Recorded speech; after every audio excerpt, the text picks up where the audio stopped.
Hello friends, ಎಲ್ಲರೂ ಹೇಗಿದ್ದೀರಾ? ನಾನು ನಿಮ್ಮ ರಮದಾನ್. ಫ್ರೆಂಡ್ಸ್, ಎಲ್ಲರೂ ಚೆನ್ನಾಗಿದ್ದೀರಾ ಅನ್ಕೊಳ್ತಾನೆ. ಮತ್ತೆ ತುಂಬಾ ಬ್ಯುಸಿ ಶೆಡ್ಯೂಲ್ ಆಗಿರೋದ್ರಿಂದ ನಾನು ಡೈಲಿ ವಿಡಿಯೋಸ್ ಅಪ್ಲೋಡ್ ಮಾಡ್ಲಿಕ್ಕೆ ಆಗ್ತಾ ಇಲ್ಲ. ತುಂಬಾ ಜನ ಕೇಳ್ತಾ ಇದ್ರಿ, ಸರ್ ಯಾಕಪ್ಪ ವಿಡಿಯೋಸ್ ಬರ್ತಾ ಇಲ್ಲ ಅಂತ ಹೇಳ್ಬಿಟ್ಟು. ಯಾಕಂದ್ರೆ ಸ್ವಲ್ಪ ಬ್ಯುಸಿ ಆದ ಕಾರಣ ನಾನು ವಿಡಿಯೋಸ್ ಮಾಡ್ಲಿಕ್ಕೂ ಆಗಿಲ್ಲ, ಅಪ್ಲೋಡ್ ಮಾಡ್ಲಿಕ್ಕೆ ಹೋಗ್ತಾ ಇಲ್ಲ. ನಂದೊಂದು ರಿಕ್ವೆಸ್ಟ್ ಅಂತ ಅಂದ್ರೆ, ಫ್ರೆಂಡ್ಸ್, ನೀವು ಯಾರ್ಯಾರು ರೆವೆನ್ಯೂ ಸೈಟ್ಸ್ ಬುಕ್ ಮಾಡ್ಕೊಂಡಿದ್ದೀರಾ, ಅವರು ನಿಮ್ಗೆ ಇಷ್ಟ ಬಂತು ಅಂತ ಅಂದ್ರೆ ನೀವು ಅದನ್ನ ಇಟ್ಕೊಳ್ಳಿ. ನೀವು ಇಷ್ಟ ಬಂತು ಅಂತಂದ್ರೆ ನೀವು ರಿಜಿಸ್ಟರ್ಡ್ ಮಾಡ್ಕೊಳ್ಳೋದಕ್ಕೆ ಕಾಯಿರಿ. ಯಾಕಂತಂದ್ರೆ ಒಂದು ರಿಜಿಸ್ಟ್ರೇಷನ್ ಯಾವಾಗ ಬಿಡ್ತಾರೆ, ಏನ್ ಬಿಡ್ತಾರೆ ಅದು ಖಂಡಿತ ಇದಿಲ್ಲ. ಯಾಕಂತಂದ್ರೆ ವಿತೌಟ್ ಈ ಖಾತಾ ಯಾವುದೇ ಕಾರಣಕ್ಕೂ ರಿಜಿಸ್ಟ್ರೇಷನ್ ಬಿಡಬಾರ್ದು ಅಂತ ಹೇಳ್ಬಿಟ್ಟು ಸರ್ಕಾರದಿಂದ ಸುತ್ತೋಲೆನೆ ಆಗಿದೆ. ಆದ್ರಿಂದ ಆ ಆದೇಶ ಆಗಿರೋದ್ರಿಂದ ಯಾವುದೇ ಕಾರಣಕ್ಕೂ ರೆವೆನ್ಯೂ ಸೈಟ್ ರಿಜಿಸ್ಟ್ರೇಷನ್ ಆಗುತ್ತೆ ಅನ್ನೋ ಒಂದು ಗ್ಯಾರಂಟಿ ಇಲ್ಲ. ಇದನ್ನ ಮಾತ್ರ ನಾನು ವಿಡಿಯೋಸ್ ಅಲ್ಲಿ ಹೇಳಿರೋದು. ನಾನು ರೆವೆನ್ಯೂ ಸೈಟ್ಸ್ ನೀವು ಯಾರ್ಯಾರು ತಗೊಂಡಿದ್ದೀರಾ ಅವರೆಲ್ಲರೂ ಕ್ಯಾನ್ಸಲ್ ಮಾಡ್ಕೊಳ್ಳಿ ಅಂತಂದೇಳಿ ನಾನು ನಿಮ್ಗೆ ಹೇಳಲಿಕ್ಕೆ ಬರಲ್ಲ. ಯಾಕಂತಂದ್ರೆ ನೀವು ಹೋಗಿ ಅಲ್ಲಿ ಬಿಲ್ಡರ್ಗಳ ಹತ್ರ ಎಲ್ಲಾನು ನಮ್ಮ ವಿಡಿಯೋಸ್ ಎಲ್ಲಾನು ತೋರಿಸಿ ನಮಗೆ ಬಿಲ್ಡರ್ಗಳೆಲ್ಲಾನು ಧಮಕಿ ಹಾಕೋ ತರ ಮಾಡ್ತಾ ಇದ್ದೀರಾ. ಇದು ನಿಜವಾಗೂ ಒಂಥರ ಸಮಂಜಸ ಅಲ್ಲ. ಯಾಕಂದ್ರೆ ನಾವು ನಿಮ್ಮ ಸೇಫರ್ ಸೈಡ್ಗೋಸ್ಕರ ನಾವ್ ಹೇಳ್ತಾ ಇದೀವಿ. ಇನ್ನು ಮುಂದೆ ಆದ್ರೂ ಕೂಡ ರೆವೆನ್ಯೂ ಸೈಟ್ಸ್ ತಗೊಂಡು ಹಾಳಾಗ್ಬೇಡಿ. ಇಷ್ಟು ದಿನ ತಗೊಂಡಿದ್ದೀರಾ, ಅದೇನ್ ಇವಾಗ ಸೆಪ್ಟೆಂಬರ್ 10th ಒಳಗಡೆ ಯಾರ್ಯಾರ್ದಾಗಿದೆ ಅವರೆಲ್ಲರಿಗೂ ಈ ಖಾತಾ ಅನ್ನೋದು ಮಾಡ್ಕೊಡ್ತಾರೆ. ಈ ಖಾತಾ ಮಾಡಿಸ್ಕೊಂಡು ಅಷ್ಟೇನೇನೆ ಇದ್ ಮಾಡ್ಕೊಳ್ಳಿ. ಇನ್ನು ಯಾವುದೇ ಕಾರಣಕ್ಕೂ ಕೂಡ ನೀವು ಈ ಖಾತಾ ಇಲ್ಲದೆ ಸೈಟ್ ತಗೊಳಕ್ ಹೋಗ್ಬೇಡಿ. ಮತ್ತೆ ಅದರಲ್ಲೂ ರೆವೆನ್ಯೂ ಸೈಟ್ಸ್ ನ ಆದಷ್ಟು ಕೂಡ ನೀವು ಅವಾಯ್ಡ್ ಮಾಡಿ ಅಂತ ಹೇಳ್ಬಿಟ್ಟು ನಾವ್ ಹೇಳ್ತಾ ಇದೀವಿ. ಯಾಕಂತ ಅಂದ್ರೆ ಒಂದು ಬಿಡಿ ಅಕ್ವರೇಷನ್ ಆಗ್ಬೋದು, ಒಂದು KDB ಅಕ್ವರೇಷನ್ ಆಗ್ಬೋದು, ಅಥವಾ ಯಾವುದೇ ಗವರ್ನಮೆಂಟ್ ಅಕ್ವರೇಷನ್ ಆಗ್ಬೋದು. ಆದ್ರೂ ಕೂಡ ನಿಮ್ಗೆ ರೆವೆನ್ಯೂ ಸೈಟ್ ತಗೊಂಡಿರೋರಿಗೆ ಗೊತ್ತಾಗಲ್ಲ. ಇವಾಗ for example peripheral ring road ಬಂದ್ಬಿಟ್ಟು 2005-6 ನಿಮ್ಗೆ ನೋಟಿಫಿಕೇಶನ್ ಆಗಿತ್ತು. ಆದ್ರೂ ಕೂಡ ಎಲ್ಲ ಬಿಲ್ಡರ್ಸ್ ಆಗ್ಬೋದು, ರೈತರಾಗ್ಬೋದು, ಲ್ಯಾಂಡ್ ತಕ್ಕಾಗ ಲ್ಯಾಂಡ್ ಸೇಲ್ ಮಾಡಿದ್ರು ರೈತರು, ಬಿಲ್ಡರ್ಗಳೆಲ್ಲನೂ ಸೈಟ್ಗಳನ್ನ ಮಾಡಿ ಲೇಔಟ್ಗಳ ತರ ಸೇಲ್ ಮಾಡಿದ್ರು. ಇಲ್ಲಿ ಮೋಸ ಹೋದವ್ರು ಯಾರು? ಸೈಟ್ ತಗೊಂಡಿರೋರು. ಆ ಉದ್ದೇಶದಿಂದ ನಾವು ರೆವೆನ್ಯೂ ಸೈಟ್ಸ್ ಅನ್ನ ಆದಷ್ಟು ಅವಾಯ್ಡ್ ಮಾಡಿ ಅಂತ ಹೇಳ್ತಾ ಇದೀವಿ. ಬಟ್ ನೀವು ಬಿಲ್ಡರ್ಗಳ ಹತ್ರ ಹೋಗ್ಬಿಟ್ಟು ನೋಡಿ, ಇವರು ಹೇಳ್ತಾ ಇದಾರೆ ರೆವೆನ್ಯೂ ಸೈಟ್ಸ್ ತಗೋಬಾರ್ದಂತೆ, ರೆವೆನ್ಯೂ ಸೈಟ್ ಇದ್ ಮಾಡಬಾರ್ದಂತೆ, ರೆವೆನ್ಯೂ ಸೈಟ್ಸ್ ಖಾತಾ ಆಗಲ್ವಂತೆ ಅಂತ ಹೇಳ್ಬಿಟ್ಟೆಲ್ಲಾನು ಹೇಳ್ತಾ ಇದೀರಾ. ಅದು ಯಾಕಂತಂದ್ರೆ ಒಂದು ನಿಮ್ ಸೇಫರ್ ಸೈಡ್ ನಾವ್ ಹೇಳ್ತಾ ಇರೋದು. ನೀವು ಅಲ್ಲೋಗಿ ಅವ್ರ ಹತ್ರ ಪಿಟಿಂಗ್ ಇಡಿ ಇದ್ ಮಾಡಿ ಅಂತ ನಾವ್ ಹೇಳ್ತಾ ಇಲ್ಲ. ಯಾಕಂದ್ರೆ ಬಿಲ್ಡರ್ಗಳೆಲ್ಲಾನು ಫೋನ್ ಮಾಡಿ ಧಮಕಿ ಹಾಕ್ತಾ ಇದಾರೆ. ಅವ್ರು ಧಮಕಿ ಹಾಕಿದ್ರು ನಾನೇನ್ ಕೇರ್ ತಗೊಳ್ಳಲ್ಲ. ಬಟ್ ನಿಮ್ಮ ಒಳ್ಳೇದು ಕೇಳಕ್ ಹೋದ್ರೆ ನೀವು ನಮ್ಮ ಮೇಲೆ ಅಲ್ಲೋಗಿ ಎತ್ತಿಡೋದು ಅದು ಒಂಥರ ನಿಜವಾಗೂ ಅದೊಂದು ಖುಷಿ ವಿಷಯ ಅಲ್ಲ. ಯಾಕಂದ್ರೆ ನಾವು ನಿಮ್ ಪರವಾಗಿ ಅದನ್ನ ಇದ್ ಮಾಡ್ಲಿಕ್ಕೆ ಹೋಗಿ, ನಿಮ್ಮ ಒಳಿತು ನೋಡ್ಲಿಕ್ಕೆ ಹೋಗಿ, ನೀವು ಅದನ್ನ ನಮ್ಮ ಮೇಲೆ ಹೋಗಿ ನೋಡಿ ಇವನು ಈ ತರ ವಿಡಿಯೋ ಮಾಡಿದಾನೆ, ಈ ತರ ಹೇಳ್ತಿದ್ದಾನೆ ಅಂತ ಅಂದ್ರೆ, ಯಾವುದೇ ಒಬ್ಬ ಬಿಲ್ಡರ್ ಆಗ್ಲಿ, ಫಾರ್ ಎಕ್ಸಾಂಪಲ್ ನಾನು ಕೂಡ ಬಂಡವಾಳ ಹಾಕಿ ಕೋಟ್ಯಾಂತರ ರೂಪಾಯಿ ಬಂಡವಾಳ ಹಾಕಿ ಕೂತ್ಕೊಂಡಿದ್ದೀನಿ ರಿಜಿಸ್ಟ್ರೇಷನ್ ಇಲ್ದೆ, ಅವ್ರಿಗೆ ಹೊಟ್ಟೆ ಗುರಿದೇ ಇರುತ್ತಾ? ಇವಾಗ ಹೋಗಿ ನೀವು ರೀಫಂಡ್ ಅಂತ ಕೇಳ್ತೀರಾ. ಯಾಕ್ರೆ ಆಗಲ್ಲ ಅಂತೆ, ಏನಂತೆ, ಯಾರು ಹೇಳಿದ್ದು ನಿಮ್ಗೆ ಅಂತ ಕೇಳ್ತಾರೆ. ಆವಾಗ ನೀವು ವಿಡಿಯೋಸ್ ತೋರಿಸ್ತೀರಾ. ಅಲ್ಲಿ ಆಗ್ತಾ ಇರೋ ಪ್ರಾಬ್ಲಮ್ ಇದು. ಹೇಳಿ, ಈ ತರ ನಮ್ಮ ಅಡ್ವೊಕೇಟೇ ಹೇಳಿದ್ರು ರೆವೆನ್ಯೂ ಸೈಟ್ಸ್ ಬೇಡ ಅಂತಿದ್ದಾರೆ, ಈ ತರ ಆಗ್ತಾ ಇದೆ ಅಂತ ಹೇಳ್ಬಿಟ್ಟು ಹೇಳಿ. ಅದ್ರಲ್ಲಿ ಏನಿದೆ? ಅದು ಬಿಟ್ಟು ನೀವು ಸುಮ್ನೆನೇನೆ ಹೋಗ್ಬಿಟ್ಟು ಇಲ್ಲ ಈ ತರ ನೋಡಿ ವಿಡಿಯೋಸ್ ಎಲ್ಲ ಮಾಡ್ತಿದ್ದಾರೆ, ಈ ತರ ಆಗಲ್ವಂತೆ, ಇದಂತೆ ಅದಂತೆ ಅಂತಂದ್ರೆ ಅದಕ್ಕೊಂದು ಅರ್ಥ ಇರಲ್ಲ. ನಿಮ್ಮ ಒಳ್ಳೇದಕ್ಕೋಸ್ಕರ ನಾವ್ ಹೇಳ್ತಿರೋದು. ಅದನ್ನ ನೀವು ಅದನ್ನೇನೆ ಒಂದು ನೆಗೆಟಿವ್ ತಗೊಂಡು ಅದನ್ನೇ ಒಂದು ಹಿದ್ ಮಾಡ್ಕೊಂಡ್ರೆ ಅದಕ್ಕೆ ಅರ್ಥ ಇರಲ್ಲ. ಯಾಕಂದ್ರೆ ರೆವೆನ್ಯೂ ಸೈಟ್ಸ್ ತಗೊಳ್ಳೋದು ಬಿಡೋದು ಅದು ನಿಮಗ್ ಬಿಟ್ಟಿರೋದು. ನಾವ್ ಅದನ್ನ ಖಡಕ್ಕಾಗಿ ಹೇಳೋದಕ್ ಬರಲ್ಲ. ಯಾಕಂದ್ರೆ ನೀವು ದುಡ್ದಿರೋ ಹಣನ ನೀವು ಕಳ್ಕೊಂತೀರಾ ಅಂತ ಹೇಳ್ಬಿಟ್ಟು ನಾವು ನಿಮ್ಗೆ ಹೇಳ್ತಾ ಇದೀವಿ ಅಷ್ಟೇನೇನೆ. ನೀವು ಅದನ್ನ ಇನ್ನೊಂದು ಹ್ಯಾಂಗಲ್ ಅಲ್ಲಿ ತಗೊಂಡೋಗಿ ಬಿಲ್ಡರ್ಸ್ಗೂ ನಮ್ಗೆ ಕ್ರಾಶ್ ಆಗೋ ತರ ಖಂಡಿತ ಮಾಡಕ್ ಹೋಗ್ಬೇಡಿ. ಯಾಕೇಳಿ, ಒಂದು ನಿಮ್ಗೆ ಒಳ್ಳೇದಾಗ್ಲಿ ಅಂತ ನಾವ್ ಹೇಳ್ತಿರೋದು. ಅದನ್ನ ಬಿಟ್ಟು ನೀವು ಈ ತರ ಮಾಡಿದ್ರೆ, ಇವತ್ ಬೆಳಿಗ್ಗೆ ಒಬ್ಬರು ಫೋನ್ ಮಾಡಿ ಧಮಕಿ ಹಾಕ್ತಾ ಇದಾರೆ, ಏನಕ್ಕೆ ಈ ತರ ಕ್ಯಾನ್ಸಲ್ಗಳು ಮಾಡಿಸ್ತಾ ಇದ್ದೀರಾ ನೀವು ಅಗ್ರಿಮೆಂಟ್ಗಳನ್ನೆಲ್ಲ ಅಂತ ಹೇಳ್ಬಿಟ್ಟು.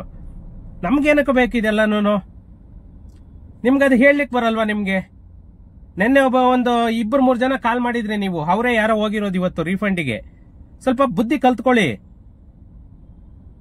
ಯಾಕಂದ್ರೆ ನೀವು ಹಾಳಾಗೋದಲ್ದೆ ಬೇರೆಯವ್ರನ್ನ ಹಿದ್ ಮಾಡಬೇಡಿ. ರೆವೆನ್ಯೂ ಸೈಟ್ಸ್ ತಗೋಬೇಡಿ ಅಂತ ಹೇಳ್ತಾ ಇರೋದು ಖಂಡಿತ ನಿಜ, ಹೌದು. ಯಾಕಂತಂದ್ರೆ ಈ ಖಾತಾ ಇಲ್ಲದೆ ರಿಜಿಸ್ಟ್ರೇಷನ್ ಆಗಲ್ಲ. ದುಡ್ದಿರೋ ದುಡ್ಡು ಲೈಫ್ ಟೈಮ್ ದುಡ್ದಿರೋ ದುಡ್ಡು ಎಲ್ಲಾನು ಹಾಳು ಮಾಡ್ಕೊಂತೀರಾ ಅಂತ ಹೇಳ್ಬಿಟ್ಟು ನಾವ್ ಹೇಳ್ತಾ ಇದೀವಿ. ಅದನ್ನ ತಗೊಂಡವಿ ನೀವು ಇನ್ನೊಂದೇ ಹ್ಯಾಂಗಲ್ ಅಲ್ಲಿ ನಮಗೂ ಅವ್ರಿಗೆ ಕ್ರಾಶ್ ಆಗೋ ತರ ಮಾಡಿದ್ರೆ ಅದಕ್ಕೆ ಅರ್ಥ ಇರಲ್ಲ. ಓಕೆ ಫ್ರೆಂಡ್ಸ್, ಬಿಡಿ ಅದೆಲ್ಲ ನಾನು ತಲೆ ಕೆಡಿಸ್ಕೊಂಡು ಹೋದ್ರೆ ಜಾಸ್ತಿ ತಲೆ ಕೆಡಿಸ್ಕೊಳ್ತೀವಿ, ಅದ್ರ ಬಗ್ಗೆ ಇದ್ಬೇಡ. ಇವತ್ತು ಒಂದು ತುಂಬಾನೇ ಖುಷಿ ಪಡೋ ವಿಷಯ ಇದೆ. ಏನಂತ ಅಂದ್ರೆ, ಇಷ್ಟು ದಿನ ಯಾವುದಕ್ಕೆ ಕಾಯ್ತಾ ಇದ್ರಿ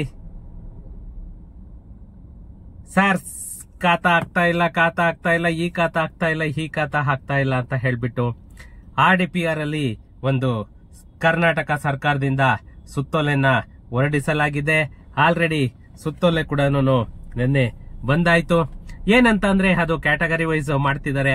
ಆದ್ರಿಂದ ಸ್ವಲ್ಪ ಎಲ್ಲರಿಗೂ ಇದು ಇದಾಗ್ತಾ ಇಲ್ಲ. ಯಾವ್ಯಾವ್ದು ಸೈಟು ಸಕ್ರಮ ಆಗಿದೆ ಅವೆಲ್ಲಕ್ಕೂ ಇಮ್ಮಿಡಿಯೇಟ್ 9 and 11A ಯಾವ್ದು ಇದು ಬರುತ್ತೋ ಅದನ್ನ ಇಮ್ಮಿಡಿಯೇಟ್ ಇಶ್ಯೂ ಮಾಡಿ ಅಂತ ಹೇಳ್ಬಿಟ್ಟು ನಿನ್ನೆ ಕರ್ನಾಟಕ ಸರ್ಕಾರದಿಂದ ಸುತ್ತೋಲೆ ಆಗಿದೆ. ಒಂದು ನಿಜವಾಗೂ ಖುಷಿ ಪಡೋ ವಿಷಯ. ಯಾಕಂದ್ರೆ ಅಟ್ಲೀಸ್ಟ್ ಎಲ್ಲರಿಗೂ ಆಗಿಲ್ಲ ಅಂದ್ರೂ ಸ್ವಲ್ಪ ಜನ ಆದ್ರೂ ಕೂಡ ರಿಲ್ಯಾಕ್ಸ್ ಆಗ್ತಾರೆ. ಆದ್ರಿಂದ ಒಂದು ಖುಷಿ ಪಡಬೇಕು. ಮತ್ತೆ ಫ್ರೆಂಡ್ಸ್, ಯಾವ್ಯಾವ ಸೈಟಿಗೆ ಆಗುತ್ತೆ, ಏನೇನು ರೂಲ್ಸ್ ರೆಗ್ಯುಲೇಷನ್ ಅನ್ನ ಮಾಡಿದ್ದಾರೆ ಈ ಸುತ್ತೋಲೆನಲ್ಲಿ, ಅದನ್ನ ಈ ವಿಡಿಯೋದಲ್ಲಿ ನೋಡ್ಕೊಂಡು ಬರೋಣ. ಅದಕ್ಕೂ ಮುಂಚೆ ಇನ್ನೂ ನನ್ನ ಚಾನೆಲ್ ಅನ್ನ ಯಾರೆಲ್ಲ ಸಬ್ಸ್ಕ್ರೈಬ್ ಮಾಡ್ಕೊಂಡಿಲ್ಲ, ಪ್ಲೀಸ್ ಸಬ್ಸ್ಕ್ರೈಬ್ ಮಾಡ್ಕೊಳ್ಳಿ. ಹಾಗೇನೆ ನನ್ನ ವಿಡಿಯೋಸ್ ಅನ್ನ ಸ್ವಲ್ಪ ಎಲ್ಲರೂ ಸ್ವಲ್ಪ ಜನಗಳಿಗೆ ಶೇರ್ ಮಾಡೋ ಮುಖಾಂತರ ನನಗೆ ಸಪೋರ್ಟ್ ಮಾಡಿ ಅಂತ ಹೇಳ್ತಾ, ನಾವು ಟೈಮ್ ವೇಸ್ಟ್ ಮಾಡೋದ್ ಬೇಡ, ವಿಡಿಯೋಗೆ ಎಂಟ್ರಿ ಆಗೋಣ. ನಮ್ಮ ರಾಜ್ಯದ ಗ್ರಾಮ ಪಂಚಾಯಿತಿ ವ್ಯಾಪ್ತಿಯ ಆಸ್ತಿ ಮಾಲೀಕರಿಗೆ ಗುಡ್ ನ್ಯೂಸ್. ಹೇಳ್ದನಲ್ಲ, ಯಾವ್ಯಾವ ಪ್ರಾಪರ್ಟೀಸ್ಗೆ ಏನೇನು ಯಾವಾಗ ಆಗಿರೋವಕ್ಕೆ ಖಾತಾ ಮಾಡಬೇಕು, ಯಾವ್ಯಾವ್ದಕ್ಕೆ ಕೊಡ್ಬೇಕು ಖಾತಾಸ್ ಅಂತ ಹೇಳ್ಬಿಟ್ಟು ಇವತ್ತು ನಮ್ಮ ಕರ್ನಾಟಕ ಸರ್ಕಾರ ಇವತ್ತಿಂದಲೇನೆ ಇಮ್ಮಿಡಿಯೇಟ್ ಅದನ್ನ ಪ್ರಾಸೆಸ್ ಮಾಡಿ ಅಂತ ಹೇಳ್ಬಿಟ್ಟು ನಿನ್ನೆ ಸುತ್ತೋಲೆನ ಕೂಡ ಹೊರಡಿಸಿದೆ.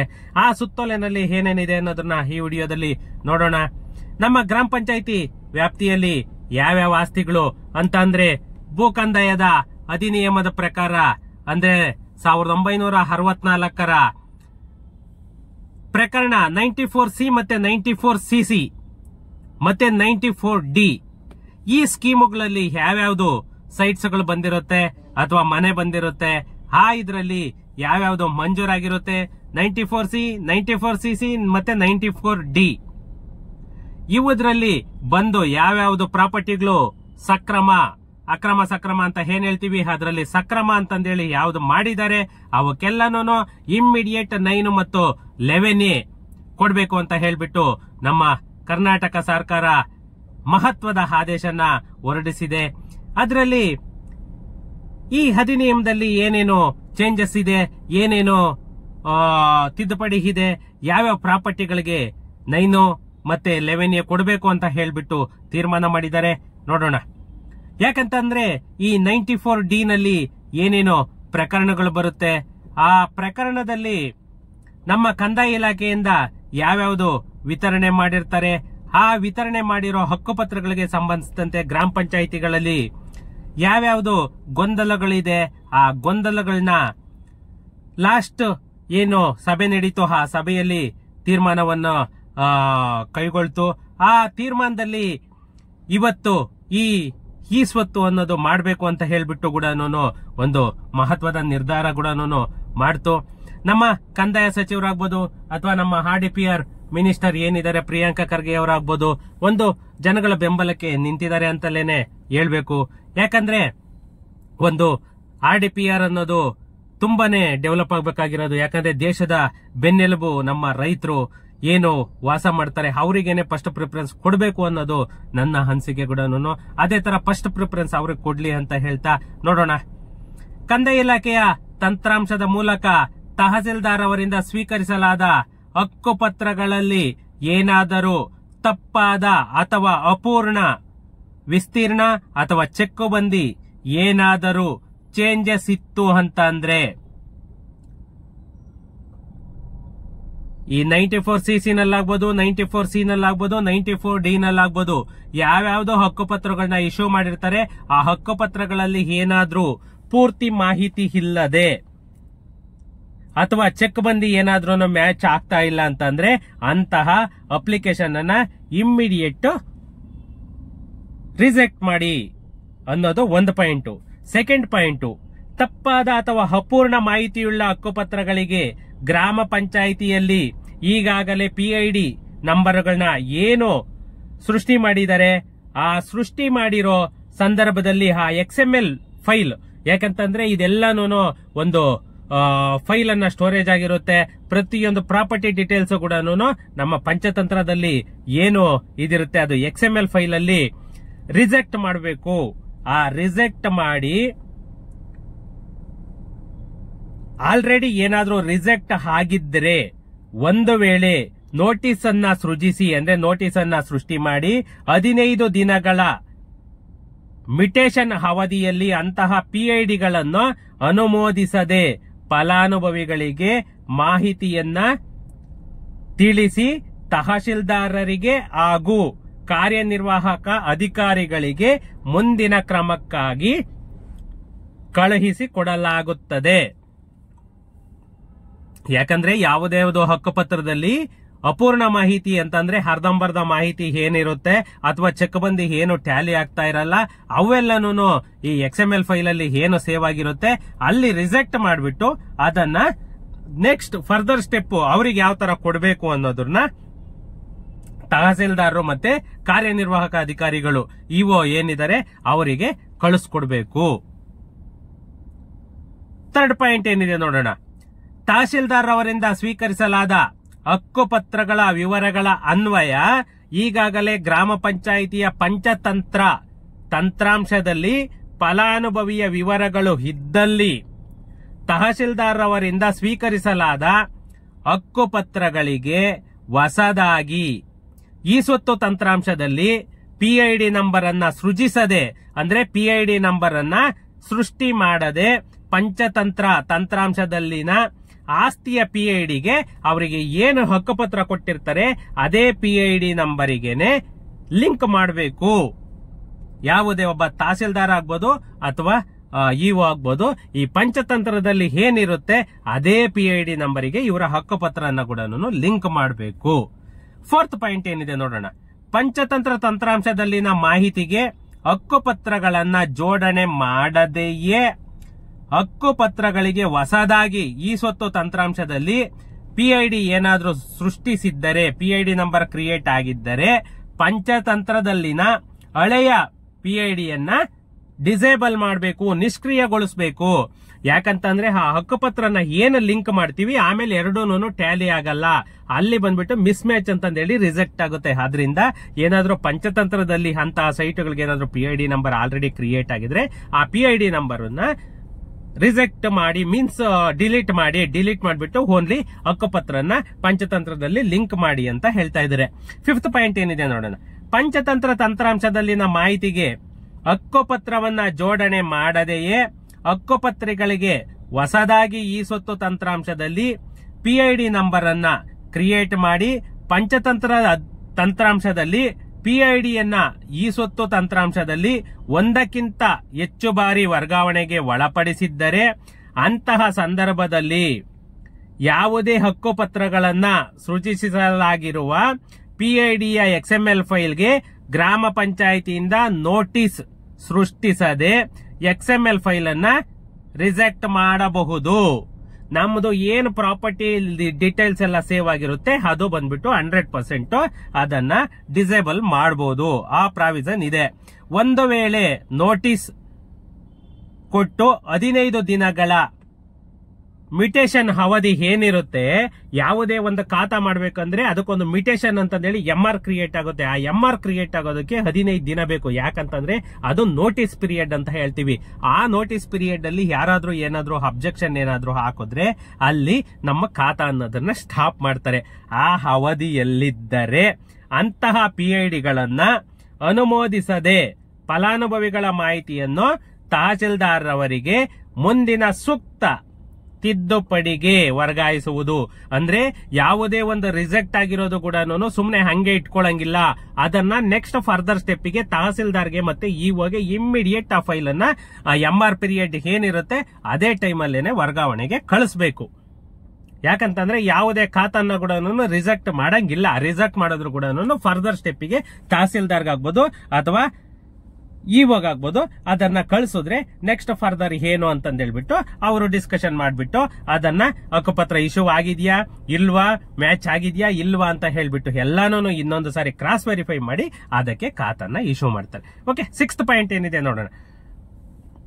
ನಮ್ಮ ಕರ್ನಾಟಕ ಭೂಕಂದಾಯ ಅಧಿನಿಯಮ 1964ರ ಪ್ರಕರಣ 94D ರ ಅಡಿಯಲ್ಲಿ ವಾಸದ ಮನೆಗಳಿಗೆ ಹಾಗೂ ಹೊಂದಿಕೊಂಡಿರುವ ಜಾಗಗಳಿಗೆ ಹಕ್ಕುಪತ್ರಗಳನ್ನು ವಿತರಣೆ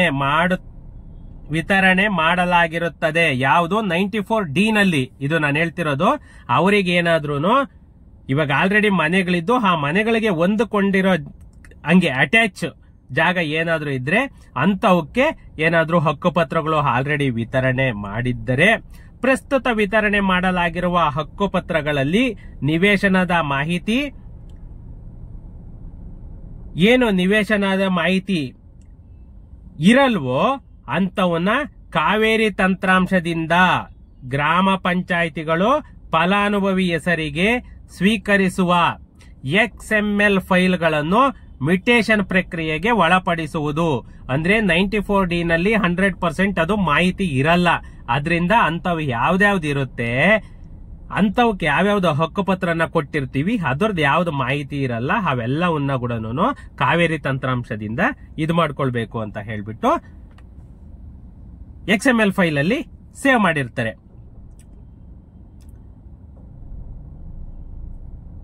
ಈ ನಮ್ಮ ಗ್ರಾಮ ಪಂಚಾಯಿತಿಗಳು ಅಂತಹ ಫಲಾನುಭವಿಗಳ ಹೆಸರಿಗೆ ಸ್ವೀಕರಿಸುವ XML ಫೈಲ್ಗಳನ್ನ ಮ್ಯೂಟೇಷನ್ ಪ್ರಕ್ರಿಯೆಗೆ ಒಳಪಡಿಸಿ ಪಂಚಾಯಿತಿ ಅಭಿವೃದ್ಧಿ ಅಧಿಕಾರಿ PDO ಏನಿದ್ದಾರೆ ಅವರು 15 ದಿನಗಳ ನೋಟಿಸ್ ಅವಧಿಯಲ್ಲಿ ಹಕ್ಕುಪತ್ರಗಳಲ್ಲಿನ ವಿವರಗಳಿಗೆ ಅನುಗುಣವಾಗಿ ಮನೆಗಳ ಸ್ಥಳ ಪರಿಶೀಲನೆ ಮಾಡಿ ಕಟ್ಟಡಕ್ಕೆ ಸಂಬಂಧಿಸಿದ ಮಾಹಿತಿಯನ್ನು ಮಹಜರಿನೊಂದಿಗೆ ಲಿಖಿತವಾಗಿ ಫಲಾನುಭವಿಯಿಂದ ಪಡೆದು ಫಲಾನುಭವಿಯ ಹೆಸರನ್ನು ಈ ಸ್ವತ್ತು ತಂತ್ರಾಂಶದಲ್ಲಿ ಅನುಮೋದನೆ ಮಾಡಿದ ನಂತರ ಪುನಃ ಮ್ಯಾನುವಲ್ ಮ್ಯೂಟೇಷನ್ ಮಾಡುವ ಮೂಲಕ, ಗೊತ್ತಾಯ್ತಾ ಎಷ್ಟು ಪ್ರಾಸೆಸ್ ಇದೆ ಅಂತ ಹೇಳ್ಬಿಟ್ಟು. ಇದು ಅಷ್ಟೇ ಈಸಿ ಅಲ್ಲ. ಏನಕ್ಕಾಗಿ RDPR ಲೇಟ್ ಆಗ್ತಾ ಇದೆ, ಪಂಚಾಯಿತಿ ಖಾತಾ ಲೇಟ್ ಆಗ್ತಾ ಇದೆ ಅಂತಂದ್ರೆ ಮೇನ್ ಇದೇನೇನೆ. ಫಲಾನುಭವಿ ಹೆಸರನ್ನು ಈ ಸ್ವತ್ತು ತಂತ್ರಾಂಶದಲ್ಲಿ ಅನುಮೋದನೆ ಮಾಡಿದ ನಂತರ ಪುನಃ ಮ್ಯಾನುವಲ್ ಮ್ಯೂಟೇಷನ್ ಮಾಡಬೇಕಾಗುತ್ತೆ. ಪುನಃ ಮ್ಯಾನುವಲ್ ಮ್ಯೂಟೇಷನ್ ಮಾಡಿ ನಿವೇಶನದ ವಿವರಗಳೊಂದಿಗೆ ಕಟ್ಟಡದ ಮಾಹಿತಿಯನ್ನು ಕೂಡ ತಂತ್ರಾಂಶದಲ್ಲಿ ಇಂಡುಕರಿಸುವ ಮೂಲಕ ಫಲಾನುಭವಿಯ ಹೆಸರಿಗೆ ನಮೂನೆಗಳ ವಿತರಣೆಯ ಕ್ರಮವನ್ನ ವಹಿಸುವುದು. ಇಲ್ಲಿ ಒಂದು ತಿಳ್ಕೋಬೇಕಾದ ಪಾಯಿಂಟ್ ಒಂದೇನೇನೆ, ಯಾವುದೇ ಕಾರಣಕ್ಕೂ ನಿಮಗೆ ಏನಾದ್ರೂ ಒಂದು ಸಾರಿ 94C, 94CC, 94D ಇದರಲ್ಲಿ ಯಾವುದೇ ಹಕ್ಕುಪತ್ರ ಆಗಿ ಸಕ್ರಮಗೊಳಿಸಿದ್ರೆ ಅಂತವನ್ನ ಏನಾದ್ರೂ ಮಿಸ್ ಮ್ಯಾಚಿಂಗ್ ಇದ್ರೂ ಕೂಡ ಅಂತವನ್ನ ಯಾವುದೇ ಕಾರಣಕ್ಕೂ ಕೂಡ ನಿಮ್ಗೆ ಅವರು ರಿಜೆಕ್ಟ್ ಮಾಡೋ ಇದಿಲ್ಲ. ರಿಜೆಕ್ಟ್ ಮಾಡಿದ್ರು ಕೂಡ ನೆಕ್ಸ್ಟ್ ಫರ್ದರ್ ಸ್ಟೆಪ್ ಅನ್ನ ತಹಸೀಲ್ದಾರ್ ತಗೊಳ್ತಾರೆ, ಆಮೇಲೆ PDO ತಗೊಳ್ತಾರೆ. ಆದ್ರಿಂದ ಏನು ವರಿ ತಗೋಬೇಡಿ. ಯಾರ್ಯಾರಿಗೆ ಇದಿದೆ ಅಂತವು ಸಕ್ರಮ ಜಾಗಗಳು ಅವರೆಲ್ಲಾನು ಇಮ್ಮಿಡಿಯೇಟ್ ನೀವು RDPR ಪಂಚಾಯತ್ ಆಫೀಸ್ಗೆ ಹೋಗ್ಬಿಟ್ಟು ನೀವು ಇದು ಮಾಡಬಹುದು. ಅದು ಸುತ್ತೋಲೆ ಕೂಡ ಆಲ್ರೆಡಿ ಪಂಚಾಯತಿಗಳಿಗೆ ಇನ್ನೇನು ಒಂದು ಈ ವೀಕ್ ಒಳಗಡೆನೇನೆ ಎಲ್ಲ ಪಂಚಾಯತಿಗಳಲ್ಲೂ ಕೂಡ ನಿಮ್ಗೆ ಹೋಗ್ಬಿಟ್ಟಿರುತ್ತೆ ಸುತ್ತೋಲೆ. ಓಕೆ, ನೆಕ್ಸ್ಟ್ ನೋಡೋಣ.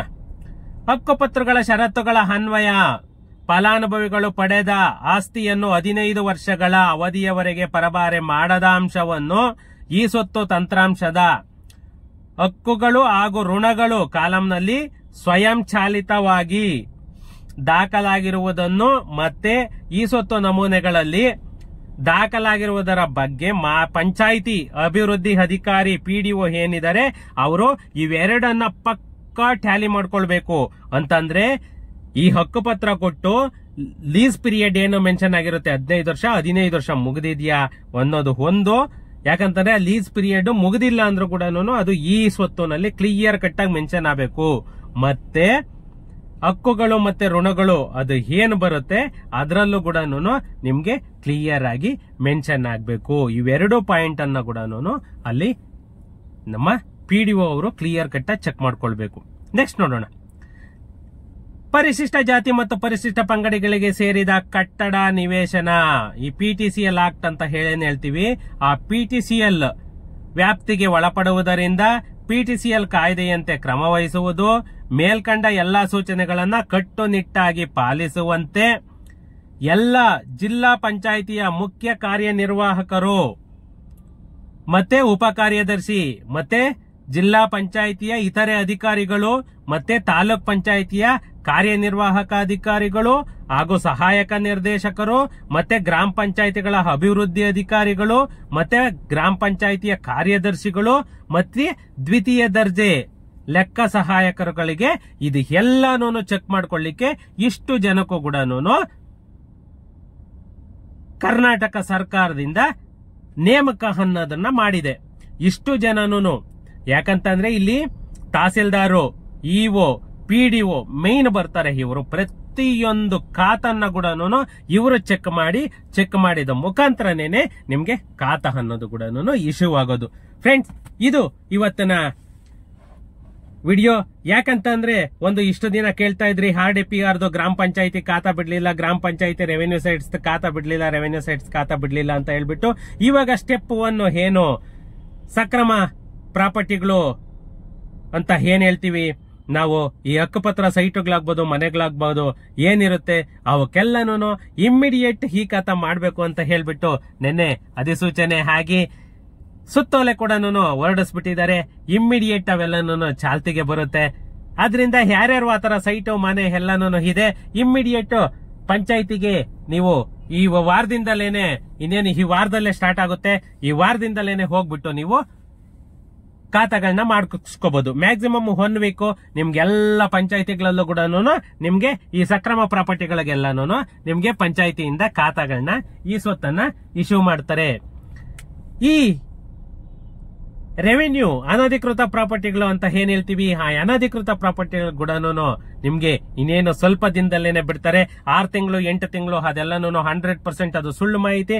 ಯಾರು ತಲೆ ಕೆಡ್ಸ್ಕೊಳಕ್ ಹೋಗ್ಬಿಡಿ. ಇನ್ನೇನು ಸ್ವಲ್ಪ ದಿನದಲ್ಲೇನೆ ಅವಕ್ಕೂ ಕೂಡ, ಯಾಕಂದ್ರೆ ಇವಾಗ ನೋಡಿ ಇದಕ್ಕೆ ಸ್ಟಾರ್ಟ್ ಆಯ್ತು, ನೆಕ್ಸ್ಟ್ ಇನ್ನಿರೋದು ಬಂದ್ಬಿಟ್ಟು ಓನ್ಲಿ ಅನಧಿಕೃತ ಪ್ರಾಪರ್ಟಿಗಳು, ಅವಕ್ಕೂ ಕೂಡ ಸ್ಟಾರ್ಟ್ ಆಗುತ್ತೆ.